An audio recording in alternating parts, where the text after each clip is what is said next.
La technologie des années 2020 s'apprête à arriver, c'est la 5G. Avec de grandes bandes passantes et une faible latence, le système de communication par mobile cellulaire peut atteindre 10 gigabits de données par seconde.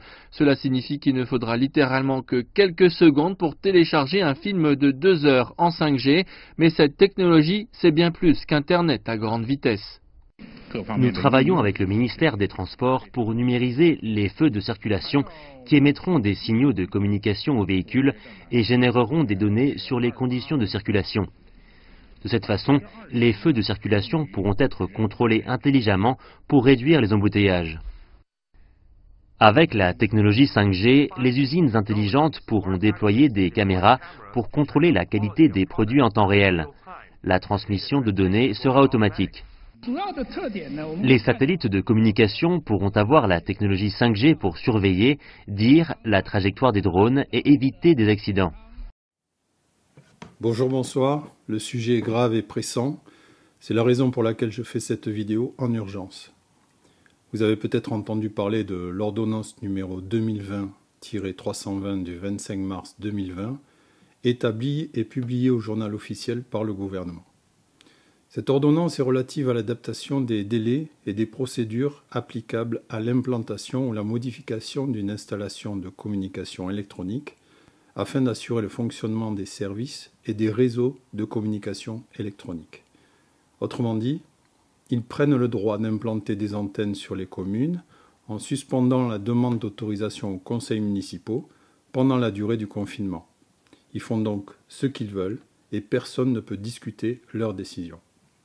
Le seul combat que nous pouvons tous mener, on a le temps pour ça, est d'envoyer une lettre recommandée au maire de notre commune afin de le responsabiliser sur les conséquences et sur notre état de santé. Une vidéo australienne qui témoigne de la force électromagnétique d'un tel système au cœur de la ville de Sydney. Les symptômes sur l'humain sont l'essoufflement, les maux de tête et une irrégularité cardiaque. Autre danger pour l'environnement, mais aussi pour l'homme, le réseau sans fil 5G pour 5e génération. Avec nous, la cancérologue Annie Sesco, bonjour. Bonjour. Vous êtes coordinatrice Europe de la collecte de signatures pour exiger l'arrêt immédiat du déploiement du réseau 5G avec des centaines d'autres scientifiques. Vous lancez un appel aux Nations Unies, à l'OMS et au gouvernement. C'est quoi le danger de la 5G au juste ? Le problème de la 5G est similaire, mais en pire, au problème que l'on voit déjà avec les premières générations de téléphones. La génération 0, la 1, la 2, la 3, la 4 et maintenant la 5. En quoi la 5G diffère des précédentes ? Essentiellement par le fait qu'on va utiliser, que les opérateurs vont utiliser des fréquences jusqu'alors non utilisés pour la téléphonie mobile, des champs pulsés électromagnétiques très très rapides et qui nécessitent énormément d'antennes parce que leur propagation est relativement limitée dans l'espace. Et des ondes émises aussi par des satellites spatiaux également. Mais c'est-à-dire le problème, le but de la téléphonie mobile et des opérateurs, c'est que toute la planète soit couverte, que même quand vous serez au milieu du Pacifique, vous pourrez utiliser Internet pour dire attention, je vais me noyer, ou au milieu du Sahara. Mais pour cela, il faut des antennes partout. Oui. L'impact sur la santé, c'est que l'être vivant, humain ou animal d'ailleurs, c'est la même chose, n'est pas fait pour être exposé à des champs électromagnétiques pulsés. Parce que finalement, un organisme, des cellules vivantes peuvent s'adapter à des expositions continues. Mais le fait de passer en on-off, on-off, on-off, à une vitesse maintenant qui sera absolument extraordinaire avec la 5G, les cellules, nos organes, ne vont pas arriver à s'adapter. Et du coup, concrètement, les dangers, les maladies... ce sont des maladies. Alors, ce qui a déjà été démontré avec les champs électromagnétiques de la téléphonie mobile, avec l'utilisation de son téléphone, c'est un risque accru de tumeur du cerveau chez l'adulte et certainement chez l'enfant, mais on attend des résultats qui devraient être publiés depuis 2 ans. qui vraisemblablement sont positifs, donc on a besoin de le savoir. Mais ce sont des dangers avérés ou supposés à l'heure actuelle? Le risque parce que les études se contredisent, hein. C'est ça le problème. Oui, avec, mais si on regarde les personnes qui ont été exposées régulièrement, et dans le passé quand même, parce qu'il faut un certain temps pour faire un cancer, fort heureusement, les gens qui utilisent le téléphone plus d'une demi-heure par jour ont un risque accru de tumeur du cerveau. On le sait chez l'adulte.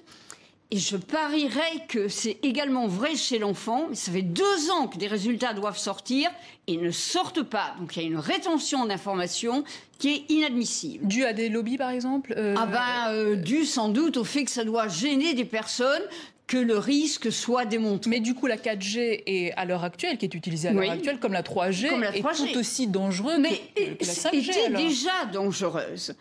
Et c'est cela que l'on a étudié. Parce que, comme je dis, vous ne faites pas un cancer du jour au lendemain. Donc, ce que l'on peut évaluer aujourd'hui, c'est lié aux expositions telles qu'ils existaient il y a 10 ans, il y a 5 ans, pour le risque de cancer. Mais il y a d'autres problèmes, plus immédiats. Il y a des effets sur le rythme cardiaque, avec des risques d'accidents cardiovasculaires. Il y a des effets sur la reproduction, via la qualité du sperme. Mais ça, c'est des choses que l'individu peut un peu contrôler, son utilisation de portable. Donc danger pour l'homme. Danger pour l'homme, avéré. L'animal également, mais aussi et pour l'animal aussi. La nature, pour l'environnement. Même pour les arbres. Il y a des études qui ont été faites qui montrent que les arbres qui sont face à des antennes relais, le côté exposé a des feuilles qui sont moins en forme que l'autre côté. Les abeilles, les insectes, les oiseaux, tout le monde réagit. Et le problème des antennes avec la 5G, c'est que tout le monde sera exposé. Vous pouvez décider, à la rigueur, de ne pas avoir un téléphone portable. Mais là, il faudra des antennes à chaque rue. Parce que, comme je l'ai dit, leur champ de couverture sera beaucoup plus bas qu'il ne l'est actuellement. Merci beaucoup, docteur. C'est très intéressant, malheureusement. On manque de temps, mais on a compris le message. Arbres et abeilles morts à cause de la 5G. Des dizaines de photos envoyées à CLA TV le montrent. Même avant l'introduction de la 5G, nos arbres meurent à cause des radiations de la téléphonie mobile. L'entreprise Sunrise envoie des fake news à ses 3 millions de clients avec le contenu suivant. Quand la technologie 5G déploie tout son potentiel, elle devient la force protectrice de notre planète. Et le plus choquant dans cette émission, un arbre grillé à Gateshead à côté d'un émetteur 5G et les abeilles tombant au sol devant la caméra, directement entre 2 antennes 5G. Est-ce que tous nos arbres et toutes nos abeilles ressembleront bientôt à ça? La nature et nos arbres sont déjà en train de mourir à cause des radiations de la téléphonie mobile. Voyez par vous-même comment nos arbres meurent dans le monde entier à cause des ondes de la téléphonie mobile, des années avant l'introduction de la 5G. Dans les images suivantes, faites attention aux flèches et aiguisez vos yeux pour détecter les dommages causés aux arbres par la téléphonie mobile.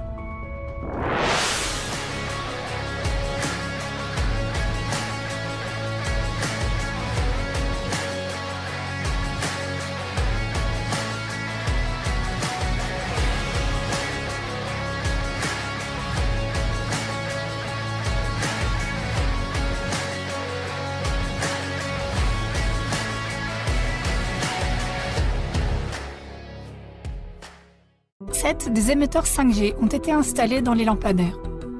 Voyez par vous-même comment les arbres de Gateshead souffrent s'ils sont placés près de ces lampadaires 5G. Super, allons-y, super. Donc ici, nous avons un arbre. Pas un très bel arbre. L'écorce tombe ici sur tout le côté gauche. Regarde le côté gauche de l'arbre. Regarde le côté droit, c'est bon. Maintenant, regarde le côté droit de l'arbre. Regarde les feuilles vertes. Oui, très belles. Regarde le côté gauche. Mort. Tu sais pourquoi? Parce que c'est juste à côté de ça. Regarde ça.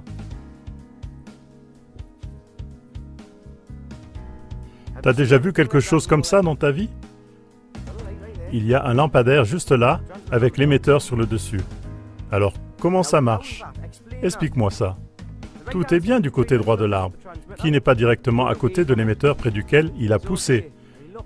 Regarde ça. Regarde, c'est choquant. Regarde tout ça. Toutes l'écorce tombe, toutes mortes, totalement mortes. Regarde l'écorce. Tout ce qui est à gauche. Regarde, regarde, comme c'est près de la lumière. Ces émetteurs 5G sont mortels. Si un émetteur fait ça à un arbre juste à côté de lui, pense à ce qu'il va faire à notre santé.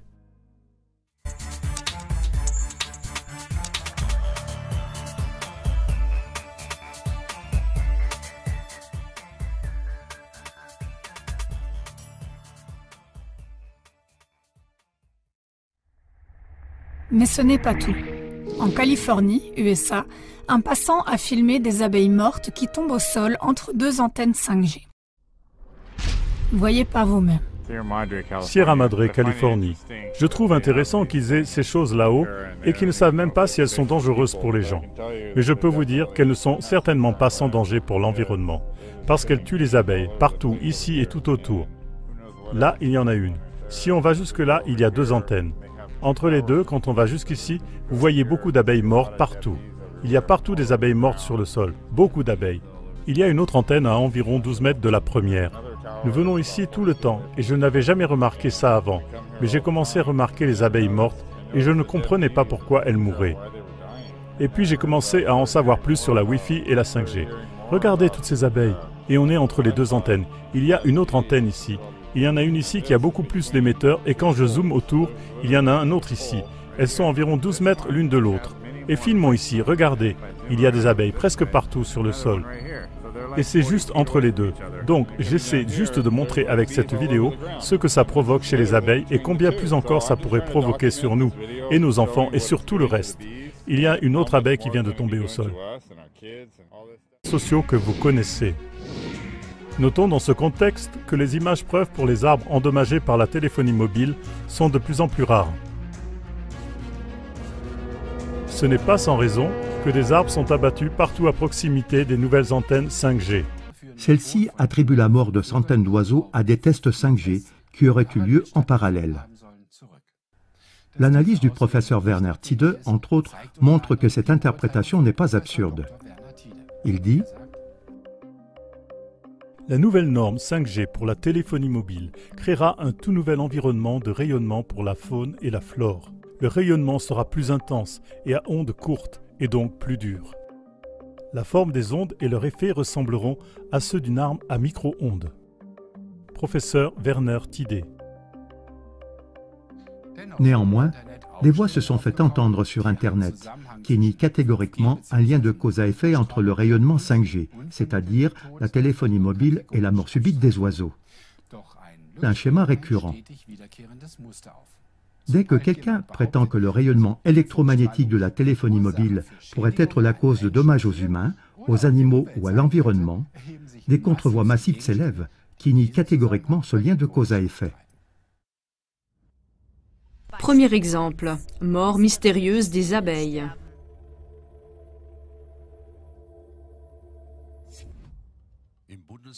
Dans l'État fédéral de Bavière se déroule actuellement le référendum Sauver les abeilles. La diminution d'environ 80% de la population d'abeilles est alarmante. Dans l'initiative lancée entre autres par l'EDP et les Verts, la téléphonie mobile n'est même pas mentionnée comme une cause possible de la mortalité spectaculaire des abeilles. Cependant, de nombreuses études scientifiques donnent des indications incontestables selon lesquelles les abeilles sont perturbées par le rayonnement de la téléphonie mobile dans leur sens de l'orientation et de la communication, et cela déjà bien en-dessous des valeurs limites autorisées. Il est évident que le recul de la population d'abeilles a coïncidé avec l'expansion de la téléphonie mobile. Exemple, dommages mystérieux aux arbres.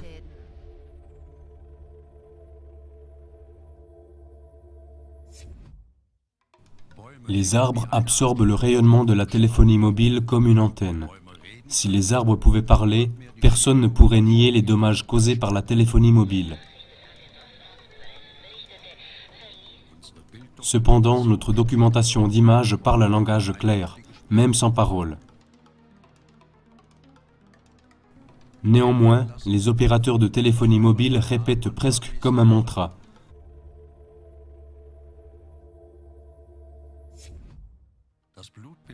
L'hémogramme d'une personne en bonne santé sous le microscope à champ sombre ressemble à ceci.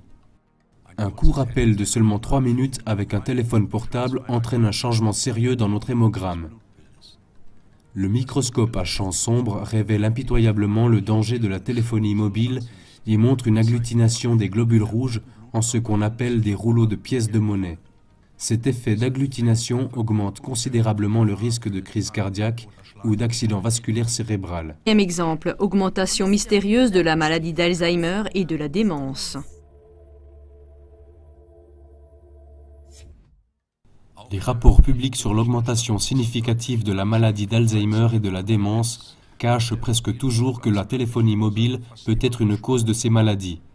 Cependant, des études scientifiques prouvent de façon irréfutable que même un niveau relativement faible de rayonnement peut ouvrir notre barrière hémato-encéphalique. Cette barrière protège notre cerveau de substances toxiques. Le scientifique suédois Salford le prouve dans une étude sur le cerveau du rat. D'autres études menées par d'autres chercheurs ont confirmé ces résultats. Ainsi, des substances nocives pénètrent dans notre cerveau par l'ouverture de la barrière hémato-encéphalique, ce qui peut entraîner la maladie d'Alzheimer et la démence. Augmentation mystérieuse de l'électrosensibilité.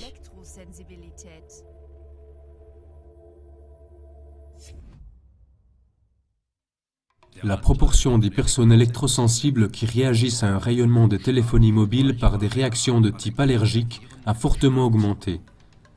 Selon les enquêtes, on donne le chiffre de 9% de la population. On a pu prouver lors d'études et d'expériences réalisées avec des techniques de mesure que même l'activité cardiaque des personnes électrosensibles change significativement dans un champ de rayonnement. Les personnes électrosensibles sont donc un document vivant et convaincant sur les dommages causés par la téléphonie mobile. Exemple, discréditation mystérieuse des études scientifiques.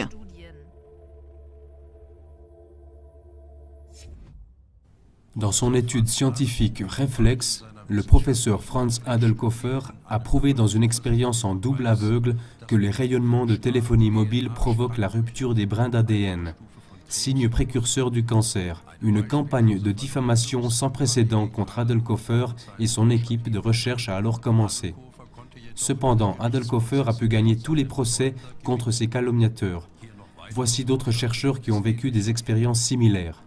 Le professeur Peter Zem, qui a fait des recherches pour Telecom, n'a jamais été autorisé à publier ses résultats alarmants. Le professeur George Carlo a fait des recherches pour le lobby américain de la téléphonie mobile.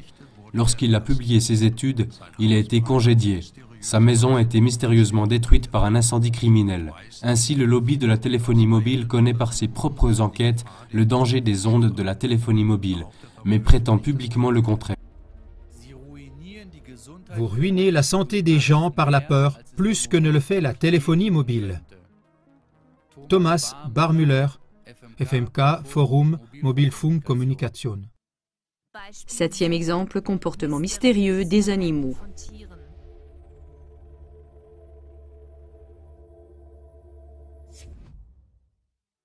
De nombreux agriculteurs signalent des maladies graves dont souffrent leurs animaux, après la mise en service d'antennes de téléphonie mobile. Friedrich Stengel, d'Oettingen, en Bavière, a fait état de 25 vaches mortes et un total de 75 avortements spontanés au 3e ou 4e mois. Le ministère bavarois de l'Environnement n'était pas prêt à traiter l'affaire et a nié tout lien avec la téléphonie mobile. Plus loin.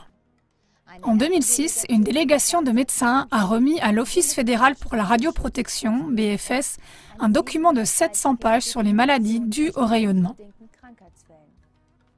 Jusqu'à présent, ce document n'a pas été pris en considération pour procéder à des mesures de protection.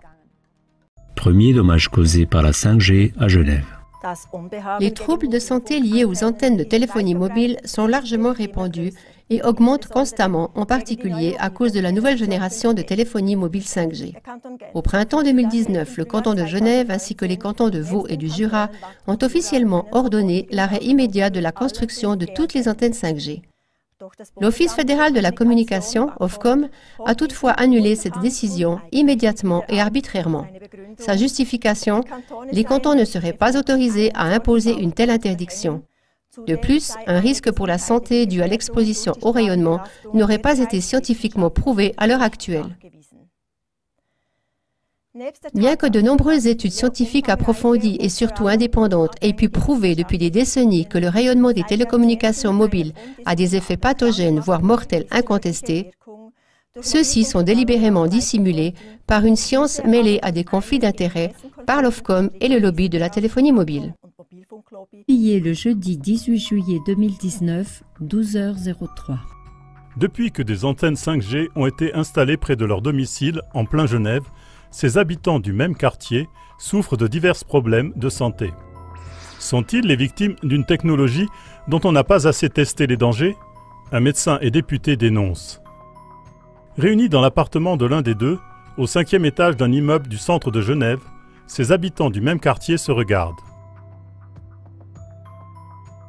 Ils ont pour point commun d'avoir des insomnies, des acouphènes, des maux de tête et un monceau de questions sans réponse. Le plus jeune, Johan Perruchou, 29 ans, vit là depuis 11 ans et n'est pourtant pas du genre à cultiver une quelconque haine contre la technologie envahissante. C'est un garçon en pleine santé, actif et positif, qui revient de 4 ans à New York et réalise des vidéos et des films finement ciselés pour des médias ou des privés, souvent en travaillant dans sa chambre avec son ordinateur. Comme dans un micro-ondes. Pour lui, comme pour son voisin, tout a commencé en avril. Moi qui vis depuis toujours sans souci avec le Wi-Fi et le reste, et n'ai jamais eu de problème de sommeil, j'ai soudain eu de la peine à m'endormir. Surtout, je me sentais chez moi, comme dans un micro-ondes. Je n'étais pas bien dans la maison, comme si j'étais entouré de fantômes. Interpellé, il constate sur Facebook et en consultant le site de la Confédération que 3 antennes 5G viennent d'être mises en service à proximité et que d'autres personnes se plaignent de troubles identiques, céphalée, fatigue. Était-ce psychologique? Je n'en sais rien.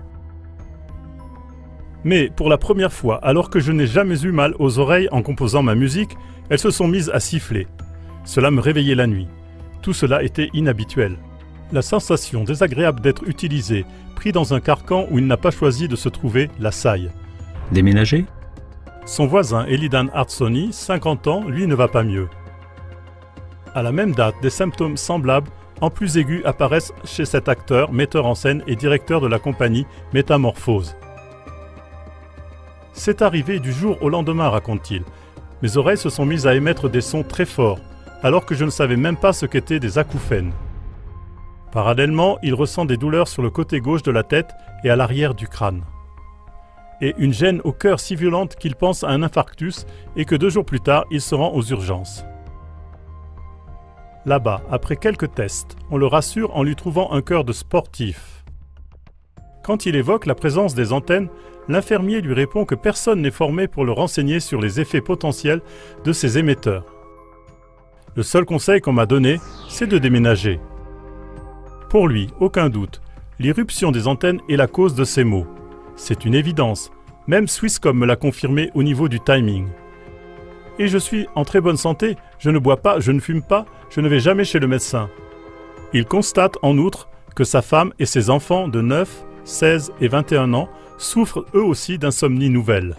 Il se passe effectivement une multiplication de leucémie ou de cancer du cerveau, elle mettra des années à être constatée. Hors de question de vivre sous une antenne. Depuis, il compose tant bien que mal avec ses maux d'oreille, mais c'est invivable, c'est très fort. Sur Facebook, où il expose volontiers son cas, il doit essuyer des attaques acceptées d'être traité de rétrograde. Cela dit, pas question de déménager. Pourquoi devrais-je quitter mon logement alors que je suis citoyen genevois et que je paie mes impôts ici? Ce serait totalement antidémocratique. Et où aller, puisqu'il y aura des antennes partout d'ici peu? En attendant, je me sens comme un indésirable. Je ne sais pas où fuir. Mon travail et mes enfants sont là. Tout aussi troublant, quand il se déplace en France voisine, ses maux s'atténuent. Ils reviennent dès qu'ils retrouvent la ville. Nous nous sentons comme des cobayes.